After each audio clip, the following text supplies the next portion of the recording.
Mike Stokes, Lush Planet Design Build. Today I want to make a video about how my preferred method for screwing down deck boards onto a new deck. So the first thing that we do is we make a reference line. So in this case, we measured from the house right here all the way out to a mark out here. You can see there's a chalk line there. We made a shorter right there. In the beginning we just made one that was, you can't see it now, it's covered up, maybe a couple feet out. And then we measured back to our first board. The reason that we do the reference line is that the house isn't necessarily a straight line, the siding and the way that the ledger board sits on the siding. So we make a straight line out, and then when we finish our deck, it's going to be exactly 10 feet from the house to the end of the deck, and it'll be the same, it'll be nice and square on each end. So that's the first point. The second point is I want to show you our method for driving the screws. Before we talk about that, if you spin around, you can see the joints right here. So we have alternating joints right here. And these are 20-foot boards. This is a 20-foot board right here. This is a 16-foot board. So we tried to line up our joisting and our length so that we would have a minimum amount of waste. So there's just an inch on each end of each one of these boards. It's cheaper and better for the environment and saves you trips to the dump. That's another point. A third point is I want to show you our technique for straightening the boards, and I want to show you the spacers that we use. Let's do it over here because it's a little easier to see. So another thing that's really important about spacing decks is you want to use a wide spacer. Some people try to use smaller spacers. This is a 5/16 spacer, which is a fairly wide spacer. I would go with this width at a minimum, and then get a big bundle of these guys and use them a ton. So we space every board. When we get about 3 boards in, then we pull the spacers and use them out in the field. In this particular case, the whole thing kind of bowed in like this, so we made them tight on the ends, and then we kept just loosening them up in the middles, and we actually had to absorb about an inch, or even maybe a little bit more. So if you go all the way down to the end, you'll see how the lines now look pretty nice and straight.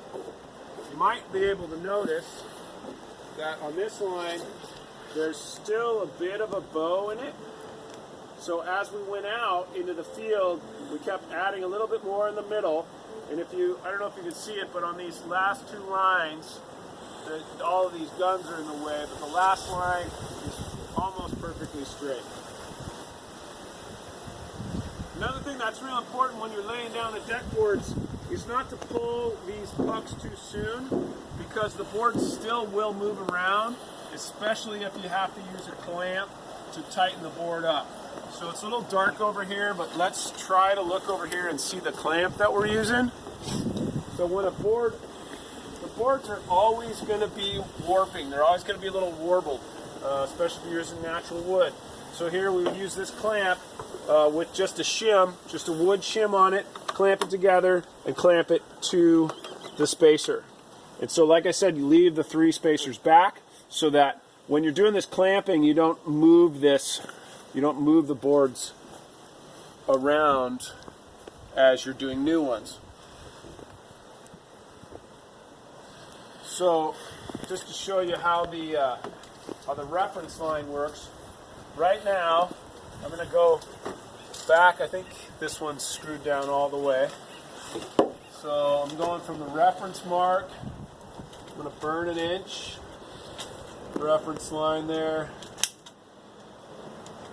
to this first board is 33 3/4, and so we're going to go to the middle point, which is where we've been trying to absorb it was, like I said, it was bowing in, so we were trying to absorb that, make them a little fat in here.